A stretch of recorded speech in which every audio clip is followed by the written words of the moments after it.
Hello dear guys, welcome back to our video class. നമ്മൾ ഇന്ന് discuss ചെയ്യാൻ പോകുന്നത് പ്ലസ് ടുവിലെ 5th ചാപ്റ്റർ ആയിട്ടുള്ള കണ്ടിന്യൂറ്റി ആൻഡ് ഡിഫറൻഷ്യബിലിറ്റി എന്നുള്ള ചാപ്റ്ററാണ്. നമുക്കറിയാം കാൽക്കുലസ് എന്ന് പറയുന്നത് മാത്സിലെ ഒരു പ്ലസ് ടുവിലെ പ്രത്യേകിച്ച് ഒരു മെയിൻ ബ്രാഞ്ചാണ്. ഇതിൽ 5 ചാപ്റ്ററുകളാണ് കണക്റ്റഡ് ആയിട്ട് വരുന്നത്. അതിലെ ഫസ്റ്റ് ചാപ്റ്ററാണ് കണ്ടിന്യൂറ്റി ആൻഡ് ഡിഫറൻഷ്യബിലിറ്റി എന്ന് പറഞ്ഞ ഈ ചാപ്റ്റർ. ഇതിൻ്റെ ബാക്കിയായി നമുക്ക് അടുത്ത ചാപ്റ്റർ വരുന്നു അപ്ലിക്കേഷൻ ഓഫ് ഡെറിവേറ്റീവ്സ്. അതിൻ്റെ ബാക്കിയായിട്ട് 7th ചാപ്റ്റർ ഇൻ്റഗ്രൽസ്. അതുപോലെ തന്നെ അതിൻ്റെ അടുത്ത ചാപ്റ്ററായിട്ട് application of integrals, then differential equation എന്ന് പറയുന്ന 5 ചാപ്റ്ററുകളാണ് കാൽക്കുലസിൻ്റെ ഭാഗമായി വരുന്നത്. ഇതിൽ നിന്നാണ് പ്ലസ് ടുവിലെ 50%, അറൗണ്ട് 50% മാർക്കും ഈ 5 ചാപ്റ്റർ എന്നാണെന്ന് മനസ്സിലാക്കുമ്പോഴാണ് ഈ ചാപ്റ്റേഴ്സിൻ്റെ ഇമ്പോർട്ടൻസ് നമുക്ക് ക്ലിയർ ആവുന്നത്. ഓക്കെ, അപ്പോൾ ബേസിക് കാര്യങ്ങൾ മുതൽ നമുക്ക് പറഞ്ഞു തുടങ്ങേണ്ടതുണ്ട്. വളരെ സിമ്പിളായിട്ടുള്ള കാര്യങ്ങളാണ് പഠിക്കാനുള്ളൂ. പക്ഷേ ബേസിക് കാര്യങ്ങൾ മനസ്സിലാക്കി മുന്നോട്ട് പോയാൽ മാത്രമാണ് ഒന്നിൻ്റെ ബാക്കിയായിട്ടാണ് അടുത്ത ചാപ്റ്റർ വരുന്നുള്ളതുകൊണ്ട് തന്നെ ഒന്ന് സ്കിപ്പ് ചെയ്ത് നമുക്ക് അടുത്തിലേക്ക് പോകാൻ കഴിയില്ല. അതുകൊണ്ട് എല്ലാവരും ശ്രദ്ധിച്ച് കൃത്യമായി ഫോളോ ചെയ്താൽ വേഗത്തിൽ നമുക്ക് ഈ ചാപ്റ്റേഴ്സ് ക്ലിയർ ചെയ്യാൻ പറ്റും എന്നുള്ളതാണ് തുടക്കത്തിലേ നിങ്ങളോട് പറയാനുള്ളത്. ഓക്കെ, അപ്പോൾ ഈ 5th ചാപ്റ്ററിലേക്ക് നമുക്ക് വരാം. 5th ചാപ്റ്ററിൻ്റെ പേരെല്ലാവരും പരിചയപ്പെട്ടിട്ടുണ്ടായിരിക്കും. കണ്ടിന്യൂറ്റി ആൻഡ് ഡിഫറൻഷ്യബിലിറ്റി എന്നാണ് ഈ ചാപ്റ്ററിൻ്റെ പേര്. അപ്പോൾ ഇത് 2 ഭാഗങ്ങളായിട്ടാണ്. അതിൽ ഫസ്റ്റ് പാർട്ടിൽ കണ്ടിന്യൂറ്റി വരുന്നു, സെക്കൻഡ് പാർട്ടിൽ ഡിഫറൻഷ്യബിലിറ്റിയും വരുന്നു. അപ്പോൾ അതിൽ ഫസ്റ്റ് പാർട്ടാണ് കണ്ടിന്യൂറ്റി എന്നുള്ളത്. നമ്മൾ കണ്ടിന്യൂസ് ഉള്ള വേർഡ് നമ്മൾ റിയൽ ലൈഫിൽ ആദ്യമായിട്ടല്ല നമ്മൾ കേൾക്കുന്നുണ്ടായിരിക്കുക. ഡിഫറെൻറ്റ് സിറ്റുവേഷനിൽ നമ്മൾ കണ്ടിന്യൂസ് ഉള്ള വേർഡ് യൂസ് ചെയ്തിട്ടുണ്ടാവും. കണ്ടിന്യൂസ് ഉള്ള വേർഡിൻ്റെ മീനിങ്ങും നമുക്കറിയുന്നതാണ്. കണ്ടിന്യൂസ് എന്ന് പറഞ്ഞാൽ നമുക്കറിയാം തുടർച്ച എന്നുള്ളതാണ്. ഓക്കെ, അപ്പോൾ ആ തുടർച്ച എന്നുള്ള കൺസെപ്റ്റ് മാത്സിലെ ഫംഗ്ഷൻ എന്നുള്ള ടോപ്പിക്കിലേക്ക് വരുമ്പോൾ എന്തായിരിക്കും അതിൻ്റെ സിറ്റുവേഷൻ, അല്ലെങ്കിൽ എങ്ങനെയാണ് അത് വരുന്നതെന്നാണ് നമുക്ക് ഇന്ന് ഡിസ്കസ് ചെയ്യാനുള്ളത്. ഓക്കെ, അപ്പോൾ അതിൻ്റെ ഡെഫിനിഷൻ ആദ്യം ഞാൻ പറയാം, എന്നിട്ട് അതിൻ്റെ തിയററ്റിക്കൽ അപ്രോച്ച് പറയാം. അത് കഴിഞ്ഞ് അതിൻ്റെ ഗ്രാഫ് വരച്ചിട്ട് അതിൻ്റെ ജോമെട്രിക്കൽ അപ്രോച്ച് പറയാം. അത് കഴിഞ്ഞിട്ട് നമുക്ക് അതിൻ്റെ ഡയറക്റ്റ് പ്രോബ്ലംസിലേക്കും വരാം. അങ്ങനെയാണ് നമ്മൾ ഇന്നത്തെ ക്ലാസ്സിൽ അറേഞ്ച് ചെയ്യാൻ പോകുന്നത്. ഓക്കെ, അപ്പോൾ ആദ്യം കണ്ടിന്യൂറ്റി എന്നുള്ളതിൻ്റെ ഡെഫിനിഷനാണ് പറയാൻ പോകുന്നത്. ശ്രദ്ധിക്കും. Let f be a real function. Let f be a real function and c be any point in the domain of f. Then f is said to be continuous at c. അപ്പോൾ F എന്നുള്ളത് ഒരു real ഫംഗ്ഷനാണ്. ആ real ഫംഗ്ഷന് അതിൻ്റെ ഡൊമൈനിൽ ഒരു പോയിൻ്റാണ് സി എന്ന് പറയുന്നത്. ആ സി എന്നുള്ള പോയിന്റിൽ കണ്ടിന്യൂസ് ആവണമെങ്കിൽ 3 കണ്ടീഷൻസ് ആണുള്ളത്. ഓരോന്നായിട്ട് നമുക്ക് എക്സ്പ്ലെയിൻ ചെയ്യാം. അതിൽ ഒന്നാമത്തെ കണ്ടീഷൻ ശ്രദ്ധിച്ചോളൂ. കണ്ടിന്യൂസ് ആയുള്ള ഒന്നാമത്തെ കണ്ടീഷൻ എന്ന് പറയുന്നത് F of C is defined എന്നുള്ളതാണ്. Okay, F of C is defined. പ്രത്യേകം ശ്രദ്ധിക്കണം, എഫ് എന്നുള്ള ഒരു ഫംഗ്ഷൻ ഇത് സി എന്നുള്ള പോയിന്റിൽ കണ്ടിന്യൂസ് ആവണമെങ്കിൽ, എഫ് എന്നുള്ള ഒരു ഫംഗ്ഷന് സി എന്നുള്ള പോയിന്റിൽ കണ്ടിന്യൂസ് ആവണമെങ്കിൽ ഒന്നാമത്തെ condition F of C is defined എന്നാണ്. ഡിഫൈൻഡ് മീൻസ് വാല്യൂ ഉണ്ടായിരിക്കുക എന്നാണ്. അപ്പോൾ എഫ് എന്നുള്ള ഒരു ഫംഗ്ഷന് സി എന്നുള്ള പോയിന്റിൽ ഡിഫൈൻഡ് ആണ് എന്നുകൊണ്ട് ഉദ്ദേശിക്കുന്നത് ആ സി എന്നുള്ള പോയിന്റിൽ അതിലൊരു വാല്യൂ ഉണ്ടായിരിക്കണം. ഒരു എക്സാമ്പിൾ എടുത്ത് ഞാൻ ക്ലിയർ ചെയ്യാം. ഒന്ന് ശ്രദ്ധിച്ചോളൂ. ഇപ്പോൾ f of x equal to x plus 2 എന്നാണെന്ന് വിചാരിച്ചോളൂ. ഇതൊരു ഫംഗ്ഷനാണ്. അപ്പോൾ നമുക്ക് ഈ ഒരു ഫംഗ്ഷന് ഒരു 2 എന്നുള്ള പോയിന്റിലാണ് കണ്ടിന്യൂസ് ആണോ ചെക്ക് ചെയ്യേണ്ടതെന്ന് വിചാരിച്ചോളൂ. അപ്പോൾ നമ്മൾ എന്ത് ചെയ്യും? 2 എന്നുള്ള പോയിന്റിലാണ് നമ്മൾ കണ്ടിന്യൂറ്റി ചെക്ക് ചെയ്യണത്. അപ്പോൾ നമ്മൾ എന്ത് ചെയ്യണം? 2 കൊടുത്തു നോക്കണം. ഈ ഫംഗ്ഷനിൽ 2 എന്നുള്ള വാല്യൂ കൊടുത്തു നോക്കണം. ഈ 2 എന്നുള്ള വാല്യൂ കൊടുക്കുന്ന സമയത്ത് മീൻസ് എക്സിനാണല്ലോ വാല്യൂ കൊടുക്കുക. നമുക്കറിയാലോ എഫ് ഓഫ് എക്സ് തന്നാൽ എഫ് ഓഫ് 2 കാണണമെങ്കിൽ നമ്മൾ എന്ത് ചെയ്യണം? എക്സിന്റെ സ്ഥാനത്ത് 2 എന്ന് കൊടുക്കണം. അപ്പോൾ എഫ് ഓഫ് 2 ഈക്വൽ ടു എന്താ വരുന്നത്? 2 + 2 ദാറ്റ്സ് ഈക്വൽ ടു എന്താ കിട്ടിയത്? 4 is a real number. Okay, അതുകൊണ്ട് നമ്മൾ പറയും എഫ് ഓഫ് 2 ഈസ് ഡിഫൈൻഡ്. അപ്പോൾ നമുക്ക് പറയാൻ പറ്റും f of x equal to x plus 2 എന്നുള്ള ഫംഗ്ഷൻ 2 എന്നുള്ള പോയിന്റിൽ ഡിഫൈൻഡ് ആണ്. ഇനി വേറെ സിറ്റുവേഷൻ പരിചയപ്പെടുത്താൻ ശ്രദ്ധിച്ചോളൂ. വേറെ സിറ്റുവേഷൻ ആണ് പറയാൻ പോകുന്നത്. ഒന്നും കൂടെ ശ്രദ്ധിക്കൂ. അപ്പോൾ f of x equal to 1/(x-2) എന്നാണെന്ന് കരുതിക്കോളൂ. ഓക്കെ, ഇതൊരു റാഷണൽ ഫംഗ്ഷൻ ആണ്. നമുക്കറിയാം ബൈ വന്നാൽ നമുക്കതിനെ റാഷണൽ ഫംഗ്ഷൻ എന്ന് പറയാം. ഓക്കെ, ഈ ഫംഗ്ഷന് 2 എന്നുള്ള പോയിന്റിൽ ഡിഫൈൻഡ് ആണോ നോക്കാം.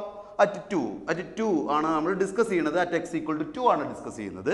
അപ്പോൾ നമുക്ക് എന്ത് ചെയ്യാം? എഫ് ഓഫ് 2 കാണാം. എഫ് ഓഫ് 2 കാണുമ്പോൾ എങ്ങനെ വരിക പറയൂ? എഫ് ഓഫ് 2 ഈക്വൽ ടു 1/ അല്ലേ, എക്സ് കാണുന്നിടത്താണ് 2 കൊടുക്കുന്നത്. So we get F of 2 equal to 1/2 - 2. That is ശ്രദ്ധിച്ചോളൂ 1/2 - 2 എന്നാണല്ലോ വാല്യൂ വന്നത് അല്ലേ. 1/2 - 2 that's equal to 1/0. 1/0 is not defined. Clear അല്ലേ? അപ്പോൾ 1/0 എന്ന് പറഞ്ഞാൽ 0 കൊണ്ട് ഒരു നമ്പറിനെ നമുക്ക് ഡിവൈഡ് ചെയ്യാൻ പറ്റില്ല. അതുകൊണ്ട് 2 എടുക്കുന്ന സമയത്ത് നമുക്കൊരു ഫൈനൈറ്റ് നമ്പർ അല്ലെങ്കിൽ ഒരു റിയൽ നമ്പർ ആൻസർ ആയിട്ട് കിട്ടുന്നില്ല. So f of x equal to 1/x-2 എന്നുള്ള ഫംഗ്ഷൻ 2 എന്നുള്ള പോയിന്റിൽ ഡിഫൈൻഡ് അല്ല.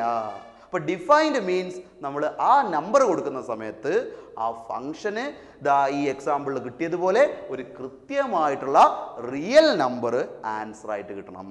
അപ്പോൾ ഡിഫൈൻ എന്ന് പറഞ്ഞ കാര്യം ക്ലിയർ ആയോ? അപ്പോൾ ഒരു ഫംഗ്ഷൻ ഒരു പോയിന്റിൽ ഡിഫൈൻഡ് ആണ് എന്ന് പറഞ്ഞാൽ, ഒരു നമ്പറിൽ ഡിഫൈൻഡ് ആണ് എന്ന് പറഞ്ഞാൽ ആ ഫംഗ്ഷനിൽ ആ നമ്പർ കൊടുക്കുന്ന സമയത്ത് കൃത്യമായിട്ട് ഒരു റിയൽ നമ്പർ ആൻസർ കിട്ടണം.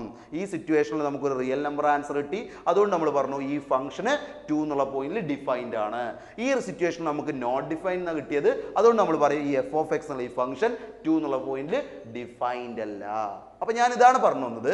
നമ്മൾ ഡിസ്കസ് ചെയ്തുകൊണ്ടിരിക്കുന്നത് കണ്ടിന്യൂറ്റി എന്നുള്ള കൺസെപ്റ്റ് ആണ്. അതാണ് നമ്മൾ ഡിസ്കസ് ചെയ്യാൻ പോകുന്നതും. എഫ് എന്നുള്ള ഫംഗ്ഷന് സി എന്നുള്ള പോയിന്റിൽ കണ്ടിന്യൂസ് ആവണമെങ്കിൽ അതിലെ ആദ്യത്തെ കണ്ടീഷൻ, ഫസ്റ്റ് കണ്ടീഷൻ എന്ന് പറഞ്ഞത് എന്താ പറഞ്ഞത്? F of C is defined. Clear ആയോ? ഒന്നാമത്തെ കണ്ടീഷൻ ഓക്കെ ആണല്ലോ. എഫ് ഓഫ് സി ഈസ് എന്താ പറഞ്ഞത്? ഡിഫൈൻഡ്. യെസ്. ഇനി സെക്കൻഡ് കണ്ടീഷനിലേക്ക് വരികയാണ്. അപ്പോൾ ഡിഫൈൻഡ് ആണെങ്കിൽ ഓക്കെ, കണ്ടിന്യൂസ് എന്ന് ഉറപ്പിക്കാനായിട്ടില്ല.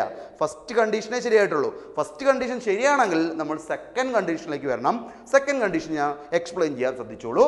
സെക്കൻഡ് കണ്ടീഷൻ വരുന്നത് limit x tends to c f of x exist. Okay, രണ്ടാമത്തെ കണ്ടീഷൻ എന്താ പറഞ്ഞത്? Limit x tends to c f of x exist. നമ്മൾ ഫസ്റ്റ് ഇയറിൽ ഡിസ്കസ് ചെയ്താണ് ലിമിറ്റ് എന്താണെന്നൊക്കെ പറഞ്ഞിട്ടുണ്ടായിരുന്നു. ഓർമ്മ ഉണ്ടായിരിക്കും ചില ആളുകൾക്ക്, ചില ആളുകൾ മറന്നു പോകാൻ സാധ്യത ഉണ്ട്. അതുകൊണ്ട് ഞാനിവിടെ എക്സ്പ്ലെയിൻ ചെയ്യാൻ ശ്രദ്ധിച്ചോളൂ. ലിമിറ്റ് എന്ന് പറഞ്ഞാൽ നമ്മൾ ഇത്രേ ഉദ്ദേശിച്ചുള്ളൂ. എക്സ് എന്ന് പറയുന്ന ഒരു വേരിയബിള് ഓർമ്മ ഉണ്ടല്ലോ.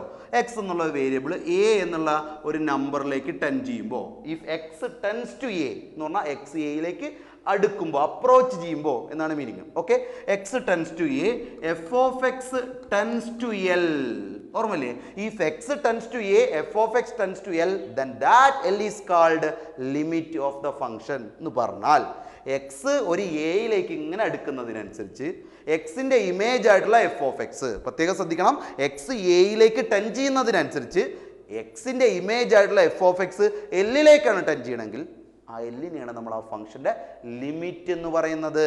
ഓർമ്മ ഉണ്ടല്ലോ? അപ്പോൾ ഉദാഹരണമായിട്ട് ഒരു എക്സാമ്പിൾ ആയിട്ട് പറയുകയാണെങ്കിൽ എക്സ് 3ലേക്ക് ടെൻ ചെയ്യുന്നതിനനുസരിച്ച്, അതായത് if x tends to 3 f of x tends to 10 എന്നാണെന്ന് വിചാരിച്ചോളൂ. എക്സ് 3ലേക്ക് അടുക്കുന്നതിനനുസരിച്ച് എഫ് ഓഫ് എക്സ് 10ലേക്കാണ് വരുന്നതെങ്കിൽ നമ്മൾ പറയും ഈ ഫംഗ്ഷൻ്റെ ലിമിറ്റ് എത്രയാണ്? 10 ആണ്. ഏത് പോയിന്റിലെ? 3 എന്നുള്ള പോയിന്റിൽ ഈ ഫംഗ്ഷൻ്റെ ലിമിറ്റ് എത്രയാണ്? 10 ആണ്. If x tends to 5 f of x tends to 20 എന്നാണെങ്കിൽ നമുക്ക് എന്ത് പറയാം? ഈ എഫ് ഓഫ് എക്സ് എന്നുള്ള ഫംഗ്ഷൻ്റെ ലിമിറ്റ് എത്രയാണ്? 20 ആണ്. ഏത് പോയിന്റിൽ? 5 എന്നുള്ള പോയിന്റിൽ. അപ്പോൾ ഞാൻ പറഞ്ഞു വരുന്നത് if x tends to A, F of x tends to L, then that L is called limit of the function നമ്മൾ പഠിച്ചിട്ടുണ്ട്. ഓക്കെ, അപ്പോൾ ലിമിറ്റ് എന്നുള്ള ഭാഗത്ത് നമ്മൾ ക്ലിയർ ചെയ്തതുമാണ്. ഇനി നമുക്ക് പ്രോബ്ലം ചെയ്യുമ്പോൾ ഒന്നുകൂടി എക്സ്പ്ലെയിൻ ചെയ്യാം. ഞാൻ ലിമിറ്റ് എന്താണെന്ന് ഓർമ്മ വരാൻ വേണ്ടി ജസ്റ്റ് ഒന്ന് പറഞ്ഞു മാത്രം. ഓക്കെ, ഫസ്റ്റ് ഇയറിൽ ക്ലിയർ ചെയ്ത കാര്യം തന്നെയാണ്. Okay, yes. അപ്പോൾ രണ്ടാമത്തെ പോയിന്റ് ശ്രദ്ധിച്ചോളൂ. സി എന്നുള്ള പോയിന്റിൽ ഒരു ഫംഗ്ഷൻ കണ്ടിന്യൂസ് ആവണമെങ്കിൽ രണ്ടാമത്തെ കണ്ടീഷൻ എന്താണ്? ആ സി എന്നുള്ള പോയിന്റിൽ ലിമിറ്റ് ഉണ്ടായിരിക്കണം. Limit x tends to c f of x എന്താ പറഞ്ഞത്? എക്സിസ്റ്റ് ചെയ്യണം. ലിമിറ്റ് ഉണ്ടായിരിക്കണം. ഓക്കെ, ലിമിറ്റ് എക്സിസ്റ്റ് ചെയ്യണം എന്ന് പറഞ്ഞ ഒരു കാര്യം പ്രത്യേകം ശ്രദ്ധിക്കണം. നമ്മൾ ലിമിറ്റ് പഠിച്ച സമയത്ത് if x tends to a, f of x tends to l, that l is called limit of the function എന്ന് പറഞ്ഞിട്ടുണ്ടായിരുന്നു. അപ്പോൾ എക്സ് എയിലേക്ക് അപ്രോച്ച് ചെയ്യുമ്പോൾ നമുക്കറിയാം എക്സ് എയിലേക്ക് അപ്രോച്ച് ചെയ്യുക എന്ന് പറഞ്ഞാൽ, നോക്കിക്കോളൂ കേട്ടോ, ഞാൻ ഇവിടെ ഒരു എ എടുത്തു എന്ന് വിചാരിച്ചോളൂ. എക്സ് എയിലേക്ക് അപ്രോച്ച് ചെയ്യുക എന്ന് പറഞ്ഞാൽ എക്സിന് എയുടെ ലെഫ്റ്റ് സൈഡിൽ നിന്ന് എയിലേക്ക് അപ്രോച്ച് ചെയ്തൂടെ? വരാം. എക്സ് അപ്രോച്ച് ചെയ്യുന്നത് എയുടെ ലെഫ്റ്റ് സൈഡിൽ നിന്ന് എയിലേക്കാവാം. ഇങ്ങനെ എക്സ് എയിലേക്ക് അപ്രോച്ച് ചെയ്യുന്നത് എയുടെ ലെഫ്റ്റ് സൈഡിൽ നിന്നാണെങ്കിൽ ആ ലിമിറ്റിനെ വിളിക്കുന്ന പേരാണ് ലെഫ്റ്റ് ഹാൻഡ് ലിമിറ്റ്. എന്താ പറയുന്നത്? Left hand limit. Left hand ലിമിറ്റിനെ നമ്മൾ എങ്ങനെ ഡിനോട്ട് ചെയ്യാന്ന് ഓർമ്മയുണ്ടോ? ലെഫ്റ്റ് ഹാൻഡ് ലിമിറ്റിനെ നമ്മൾ ഡിനോട്ട് ചെയ്യുന്നത് എങ്ങനെയാണ്? Limit x tends to a minus f of x. ഓർമ്മയുണ്ടല്ലോ? Limit x tends to a minus f of x. റെഡിയാണല്ലോ? ഇനി എക്സ് എയിലേക്ക് അപ്രോച്ച് ചെയ്യുന്നത് എയുടെ റൈറ്റ് സൈഡിൽ നിന്നാണെങ്കിൽ, if x approaches to a in the right side of a, then that limit is called right hand limit. ഓർമ്മ ഉണ്ടല്ലോ? Then that limit is called right hand limit. അതിനെങ്ങനെ നമ്മൾ ഡിനോട്ട് ചെയ്യുക? Limit x tends to a plus f of x ആണ് denote ചെയ്യുക. Okay, അപ്പോൾ left hand limit എന്ന് പറഞ്ഞാൽ എക്സ് എ എന്നുള്ള പോയിന്റിൽ ലിമിറ്റ് ഉണ്ടോ, limit x tends to f of x exist ആണോ എന്നുള്ള ചോദ്യത്തിനുള്ള മറുപടിയാണ് ഞാൻ പറയുന്നത്. അപ്പോൾ എ എന്നുള്ളൊരു പോയിന്റിൽ ലിമിറ്റ് എക്സിസ്റ്റ് ചെയ്യണമെങ്കിൽ എയുടെ ലെഫ്റ്റ് ഹാൻഡ് ലിമിറ്റ് ഉണ്ടാവണം, അതുപോലെ എയുടെ റൈറ്റ് ഹാൻഡ് ലിമിറ്റ് ഉണ്ടാവണം. മാത്രമല്ല ഒരു കണ്ടീഷൻ കൂടി ഉണ്ട്, ഈ ലെഫ്റ്റ് ഹാൻഡ് ലിമിറ്റും റൈറ്റ് ഹാൻഡ് ലിമിറ്റും എന്തായിരിക്കണം, ഈക്വൽ ആയിരിക്കണം. അതായത് if limit x tends to a minus f of x equal to limit x tends to a plus f of x, then നമ്മൾ പറയും limit x tends to A F of x exist എന്ന് പറയും. റെഡിയാണല്ലോ, exist എന്ന് പറയും. റെഡിയാണല്ലോ. അപ്പോൾ ഒരു പോയിന്റിൽ limit exist ചെയ്തു എന്ന് പറഞ്ഞാൽ നമ്മൾ മനസ്സിലാക്കേണ്ട മീനിങ്, ഒരു പോയിന്റിൽ ലിമിറ്റ് ഉണ്ടെന്ന് പറഞ്ഞാൽ ആ പോയിന്റിൽ ലെഫ്റ്റ് ഹാൻഡ് ലിമിറ്റ് ഉണ്ടാവണം, ആ പോയിന്റ് റൈറ്റ് ഹാൻഡ് ലിമിറ്റ് ഉണ്ടായിരിക്കണം. ആ ലെഫ്റ്റ് ഹാൻഡ് ലിമിറ്റും റൈറ്റ് ഹാൻഡ് ലിമിറ്റും എന്തായിരിക്കണം, ഈക്വൽ ആയിരിക്കണം എന്നാണ് മീനിങ്. പ്ലസ് വണ്ണിൽ നമ്മൾ പഠിച്ച കാര്യങ്ങൾ ഓർമ്മ വരുന്നുണ്ടല്ലോ, ക്ലിയർ ആണല്ലോ. അപ്പോൾ ഒരു പോയിന്റിൽ ലിമിറ്റ് ഉണ്ടാവുള്ള കൺസെപ്റ്റ് ക്ലിയർ ആണല്ലോ. അങ്ങനെയാണ് ഇവിടെ പറയൂ കൂട്ടുള്ളേ, limit x tends to c f of x exist എന്ന് പറഞ്ഞാൽ എന്താണ് അതിന്റെ meaning? Limit x tends to c f of x exist എന്ന് പറഞ്ഞാൽ അതിന്റെ അർത്ഥം സി എന്നുള്ള പോയിന്റിൽ ലിമിറ്റ് ഉണ്ട് എന്ന് പറഞ്ഞാൽ സിയുടെ ലെഫ്റ്റ് ഹാൻഡ് ലിമിറ്റ് ഉണ്ട്, അതുപോലെ തന്നെ സിയുടെ റൈറ്റ് ഹാൻഡ് ലിമിറ്റ് ഉണ്ട്. മാത്രമല്ല അത് രണ്ടും എന്താണ്, ഈക്വൽ ആണ് എന്ന് പറയുന്ന അത്രയും മീനിങ് ഈ ഒരൊറ്റ സ്റ്റേറ്റ്മെന്റിൽ അടങ്ങിയിട്ടുള്ള കാര്യം ക്ലിയർ ആണ്. ഓക്കെ, അപ്പോൾ നമ്മൾ ഡിസ്കസ് ചെയ്തുകൊണ്ടിരിക്കുന്നത് കണ്ടിന്യൂറ്റി ആണ്.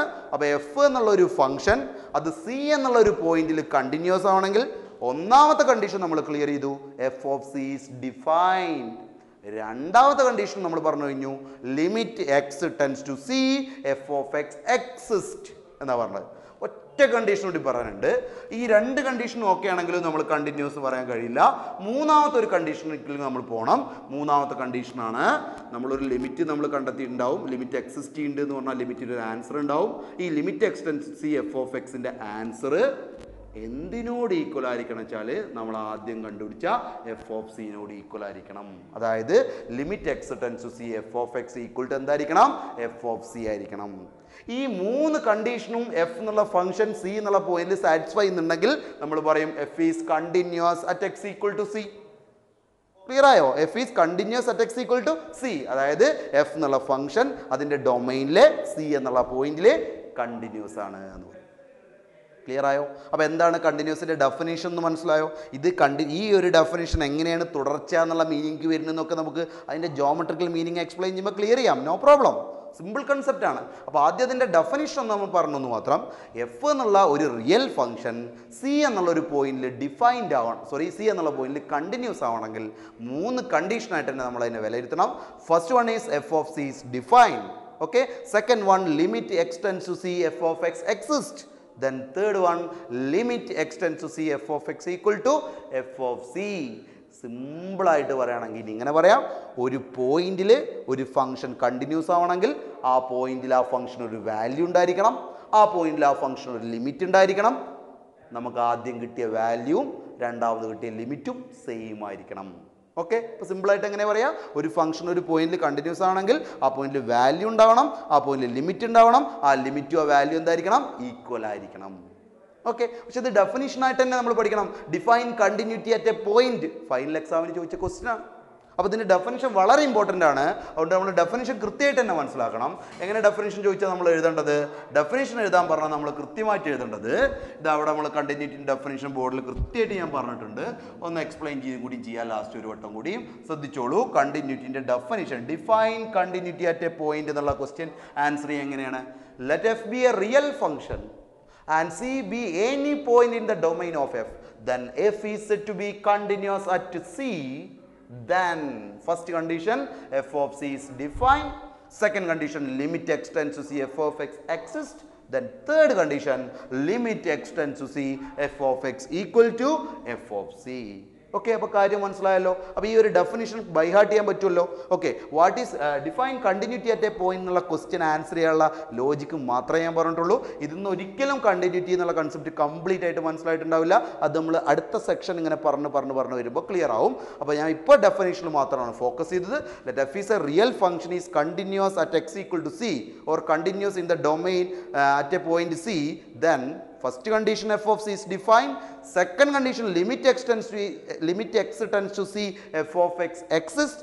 then last condition is limit extends to c f of x equal to f of c എന്നുള്ളതാണ്. ഇതാണ് കണ്ടിന്യൂറ്റി അറ്റ് എ പോയിന്റ് എന്നുള്ളതിൻ്റെ ഡെഫിനിഷനായിട്ട് നമുക്ക് പറയാനുള്ളത്. ഈ ഡെഫിനിഷൻ നിർബന്ധമായിട്ട് നമ്മൾ പഠിക്കണം, ഇത് ബൈഹാർട്ട് ചെയ്യണം, ഇത് ക്വസ്റ്റ്യൻ ആയിട്ട് വരുന്നതാണ്. ഓക്കെ, ബാക്കി നമുക്ക് ഇതിൻ്റെ ബാക്കിയുള്ള കാര്യങ്ങളിലേക്ക് നമുക്ക് പോകാനുണ്ട്, അത് നമുക്ക് ഇതിന് ശേഷം പറയാം. അപ്പോൾ ആദ്യം ഈ ഡെഫിനിഷൻ ക്ലിയർ ചെയ്യുക എന്നുള്ളതാണ് നമ്മൾ ചെയ്യേണ്ടത്. ഓക്കെ.